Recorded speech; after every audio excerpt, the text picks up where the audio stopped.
Gunman Boxing, the baddest boxing channel in the UK. Wow, we have just seen one of the fights of the year, the grudge match between Chris Eubank Jr.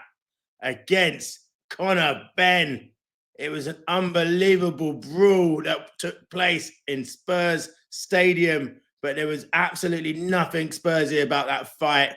Both guys went in for the kill. It was all out war. Both men turned up with heavy duty hardware in both hands, a vest of grenades, a belt of extra clips, tightened up their red bandanas around their heads, and they went to battle.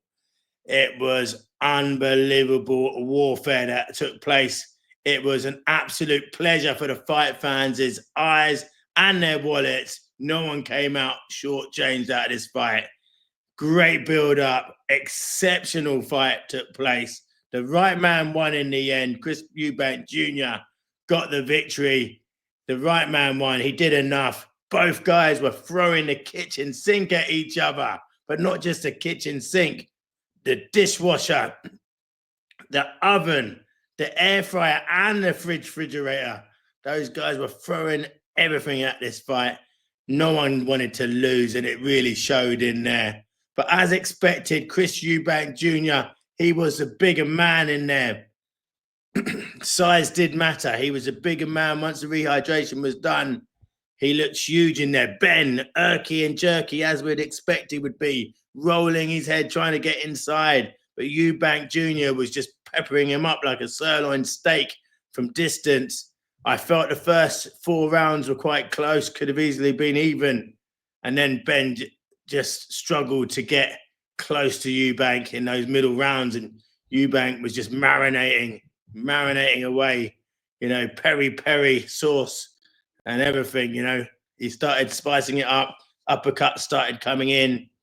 But in those middle rounds, Eubank did look slow, didn't he? Where was the blistering speed that he usually has? Where was it? Has it gone? Was he old in the legs? He looked, a little bit, a little bit off balance, a little bit staggering at times. Benn was swinging at points in that fight, swinging like Spider-Man, trying to get his man going, trying to get some shots off, and he did land some big shots. But the Eubank chin took them. But for me, just looks a little bit, older now, does Chris. And, he wasn't always comfortable on his feet, I did not think. But let me know what you guys think on that one. Was Eubank looking old? Is he really now just coming to an end here now? I mean, he won this fight, but a younger Eubank would have done a job on Benn.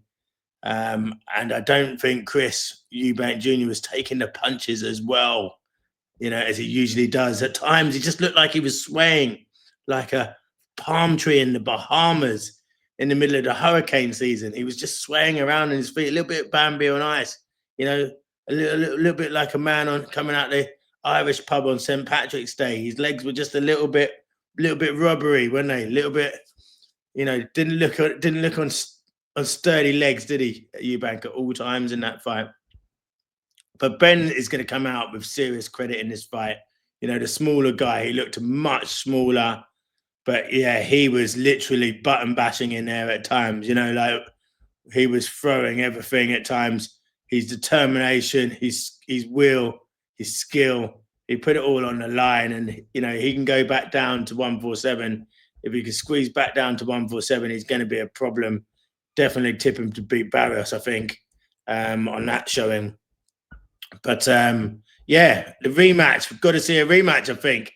Benn sort of hinted, look, I want a rematch, or I go back down to 147 and win a world title.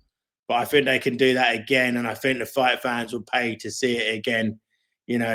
Those guys were absolutely serving each other up like Deliveroo. They were serving each other up. Everything was thrown into that fight. It was absolute war. The 12th round was one of the rounds of the best rounds of the year, I'm going to say, that you will see. I don't know if we'll see a better round than round 12 in any other fights in 2025. Big statement, I know. But, it was, I think, with the situation of the family feuds being on such a big platform, both guys, can easily limp out on round 12. Both guys thinking they've done enough. But no, both guys, absolutely smashed it. Eubank Jr. was just beating him like he'd sold him a half ounce of tea leaves.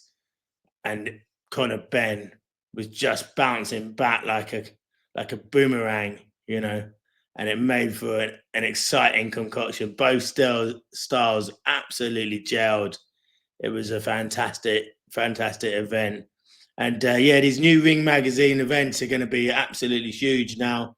We're hearing that Dubois and Usyk is lined up for July the 12th in Wembley, which will be another Ring Magazine event. And then obviously we have Canelo versus Skull, which is another Ring Magazine. So they are bringing the best fights to the fight fans. Let us know your thoughts. A few people saying it was a close fight, should have been a draw. Is there any case to give this fight to Benn? Can anyone comment below if you think Benn may have nicked it?